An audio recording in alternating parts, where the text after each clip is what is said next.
मित्रों, मैं शिव शर्मा, व्याख्याता अर्थशास्त्र, आरडी गर्ल्स कॉलेज भरतपुर। आज हम जिस विषय पर बात करने जा रहे हैं वो है विदेशी विनिमय दर। जिस तरीके से चीज़ों का बदलाव एक दूसरे से किया जाता है या आदान प्रदान किया जाता है, वैसे ही मुद्रा का एक देश से दूसरे देश के लिए जो आदान प्रदान है, उस विषय के ऊपर बात कर रहे हैं हम आज।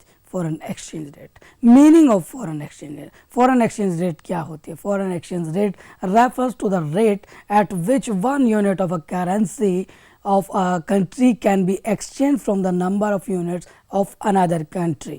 यानी ये वो दर है जिस दर पर किसी एक देश की मुद्रा की एक इकाई दूसरे देश की मुद्रा की एक इकाई से बदली जा सकती है। जैसा कि क्राउथर इस डेफिनेशन को देते हैं, the rate of exchange measures the number of units of a one currency which is exchanged in the foreign market for one unit of another. ये वो दर है जिस पर किसी देश की मुद्रा की एक इकाई विदेशी बाजार में किसी देश की मुद्रा की दूसरी इकाई को बदलने के लिए आवश्यक होती है, जिस दर पर बदला जाता है।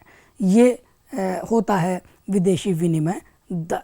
अब बात ये आती है कि विदेशी विनिमय दर तो हमने समझ लिया, इसके प्रकार क्या हो सकते हैं? विदेशी विनिमय दर के types of exchange rate.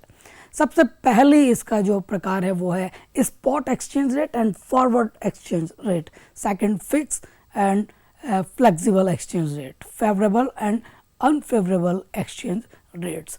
Spot exchange rate and forward exchange rate, तत्काल विनिमय की दर और अग्रगामी विनिमय की दर। तत्काल विनिमय की दर वो दर होती है जो एक अल्प और छोटी समय अवधि के लिए तय होती है, जिसमें मुद्रा का आपसी लेन देन निकट स्थितियों में ही कर लिया जाता है। यानी पर्टिकुलर उस टाइम पीरियड के ऊपर दो देशों की मुद्राओं में आपस में लेन देन संभव होता है। इसे तत्काल दर भी कह सकते हैं, कॉल मनी भी कहते हैं इसे, कि बहुत तीव्रता वाली स्थिति में ही इसका प्रयोग किया जाता है, जब बहुत ज़्यादा आवश्यकताएं देशों को पड़ती है। दूसरा है फॉरवर्ड एक्सचेंज रेट, अग्रगामी विनिमय दर। इस दर में क्या किया जाता है? ये दर तो पहले ही तय कर ली जाती है दोनों देशों के मध्य में कि इस दर के ऊपर हम मुद्रा का आपस में लेन देन करेंगे, लेकिन वास्तव में जो लेन देन होता है वो एक निश्चित समावधि के बाद में होता है। एक तरीके का समझौते के आधार पर तय की जाने वाली दर है। जिस तरीके से हम कहें वायदा बाजार वाली बात है। वायदा बाजार में हम वास्तव में चीज़ें तो बाद में देते हैं, लेकिन उनका समझौता पहले ही कर लेते हैं। तो ये भी एक वही रूप है फॉरवर्ड एक्सचेंज रेट, कि हम तय तो पहले ही कर लेते हैं कि हमें इस दर के ऊपर अपने अपने देश की मुद्राएं बदलनी है, लेकिन इस समय जाकर हम इन चीज़ों को एक्सचेंज करेंगे एक दूसरे से। दूसरा है fix and flexible exchange rate. Fix exchange rate या स्थायी या स्थिर विनिमय की दर वो दर होती है जिसमें कहें कि हम बदलाव की गुंजाइश बहुत कम होती है, एक लिमिट होती है बदलाव की, और इसके ऊपर सरकार का एक गहरा नियंत्रण होता है। फ्लेक्सिबल एक्सचेंज रेट यानी लोचपूर्ण विनिमय दर। लोचपूर्ण विनिमय दर वो होती है जो मार्केट कंडीशंस के आधार पर अपवर्ड एंड डाउनवर्ड शिफ्ट हो सकती है। उसमें कहीं ना कहीं चेंज आने की संभावनाएं रहती हैं, और इसमें एक बड़ी चीज़ ये है कि गवर्नमेंट का इतना कोई फाउंडेशन इसके ऊपर नहीं रहता। Favourable and unfavourable exchange rate. Favourable exchange rate अगर हम कहें कि अगर किसी देश की मुद्रा के रूप में मापा जाता है तो कम हो रही विनिमय दरें उसके फेवरेबल होंगी और बढ़ती हुई विनिमय दरें उसके विरोध में होंगी। और अगर विदेशी मुद्रा के संबंध में हम बात कर रहे हैं तो बढ़ती हुई विनिमय दरें उसके फेवर में होंगी और गिरती हुई विनिमय दरें उसके अगेंस्ट में होंगी। जो फिक्स या स्थायी या स्थिर विनिमय की जो दर है उसके क्या गुण हैं और क्या उसके दोष हैं? इसका सबसे बड़ा जो गुण है, गुण की बात हम करें तो सबसे बड़ा गुण है कि एक स्थायित्व पाया जाता है इंटरनेशनल मनी मार्केट में या एक्सचेंज मार्केट में। कहीं ना कहीं इसमें उठ बढ़ की संभावना या कमी या गिरावट की संभावनाएं बहुत कम रहती हैं, इसलिए कहें कि एक स्टेबल स्थिर स्थिति कहीं ना कहीं रहती है। और second, fix exchange rate system implies low risk and low uncertainty. इसमें बहुत कम तो जोखिम होता है और बहुत कम संभावनाएं होती हैं बदलाव की, जिससे फ्यूचर पेमेंट के ऊपर इतना कोई ज़्यादा असर पड़ता नहीं है। Fix exchange rate system haves the coordination of macro economic policies. सबसे बड़ी चीज़ ये है कि ये कहीं ना कहीं हमारे समष्टिगत जो आर्थिक नीतियां हम बनाते हैं उसमें बहुत ज़्यादा सहयोग करती है different part of countries in world.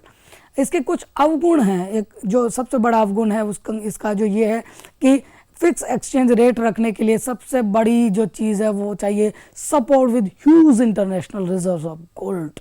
यानी बहुत बड़ा भाग हमें इंटरनेशनल लेवल पर गोल्ड का रिजर्व रखना पड़ता है। फिक्स एक्सचेंज रेट जो होती हैं वो कैपिटल के मूवमेंट को भी रोक देती हैं कहीं ना कहीं। और इसका जो एक और बड़ा अवगुण है वो है fix exchange rate discourages the venture capital in the international. जोखिम बहुत ज़्यादा होता है पूंजी के आवागमन का फिक्स एक्सचेंज रेट में। अब बात करें हम अस्थिर या लोचशील विनिमय दर के गुण और दोष के बारे में। Flexible exchange rate system not be supported with the international reserves because the member of countries are not longer. ये ज़्यादा परेशान करने वाला नहीं होता क्योंकि इसमें इतना ज़्यादा कहीं उतार चढ़ाव की संभावनाएं नहीं होती है। फ्लेक्सिबल एक्सचेंज रेट जो होता है वो मुद्रा के चलायमान बनाए रखने में बहुत सक्षम है वर्ल्ड लेवल पर। Foreign exchange rate promotes the ये जोखिमपूर्ण जो पूंजी है उसको भी काफ़ी प्रमोट करता है। इसके डीमेरिट्स जो है वो ये कि एक अनसर्टिनिटी कहीं ना कहीं मार्केट में बनी रहती है, अनस्टेबिलिटी बनी रहती है। और फिक्स एक्सचेंज रेट जो है वो कहीं ना कहीं मैक्रो इकोनॉमिक जो पॉलिसीज़ किसी भी देश की होती हैं उनको बहुत ज़्यादा प्रभावित करती है। अब बात ये आती है कि एक्सचेंज रेट का निर्धारण या इनका तय किस तरीके से हो। तो इसका सबसे पहला जो तरीका था वो था गोल्ड स्टैंडर्ड सिस्टम या स्वर्णमान।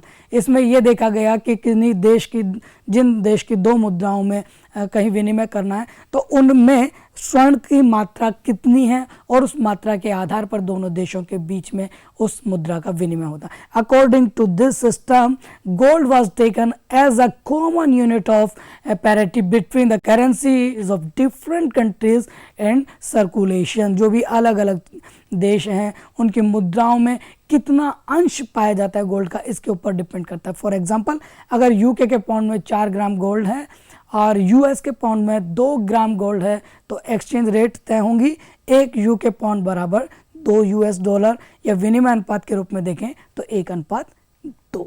दूसरा है परचेजिंग पावर। इसको गुस्ताव कैसल ने दिया और उन्होंने कहा कि जब स्वर्ण और रजत वाली जो मुद्राएं वो बंद हो चुकी थी और पत्र मुद्राओं का प्रचलन शुरू हो गया तब ये चीज़ दी गई। और इसने बताया कि विनिमय दर का जो निर्धारण है वो देश की जो मुद्रा है उसकी खरीद या क्रय क्षमता के आधार पर होगा।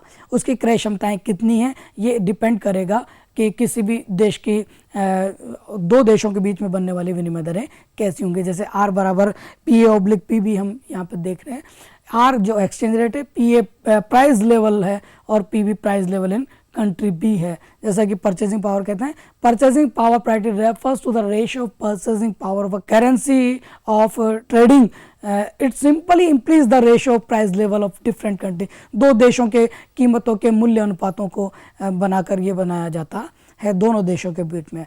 परचेजिंग पावर जो है वो दो तरीके की होती है, एब्सोल्यूट एंड रिलेटिव। एब्सोल्यूट में तो क्या होता है कि केवल प्राइस लेवल के ऊपर ध्यान दिया जाता है, उसके बदलाव के ऊपर ध्यान नहीं दिया जाता, जबकि रिलेटिव प्राइस लेवल में आधार मूल्य और परिवर्तित मूल्यों का एक तुलनात्मक मानक लिया जाता है। ऐसा ही एक तरीका है effective exchange rate. Effective exchange rate जो होती है वो ये कहती है कि किसी भी दो देशों के बीच में जो विनिमय तय होगा वो इस पर निर्भर करेगा कि किस देश की मुद्रा कितनी स्ट्रॉन्ग है या कितना स्ट्रेंथ रखती है, और वो मेन यूनिट के रूप में रहेगा और उसके रिलेशन में दूसरी यूनिटों का एक्सचेंज होगा। ये दो तरीके के होते हैं, normal and real effective exchange rate.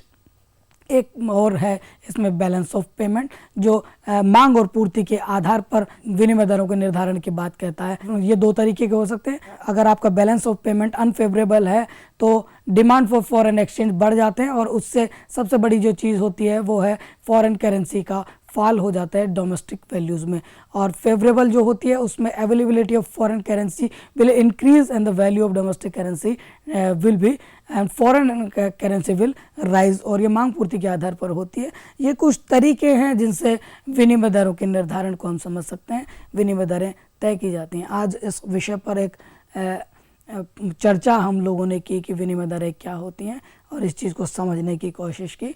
आप सबको बहुत बहुत धन्यवाद।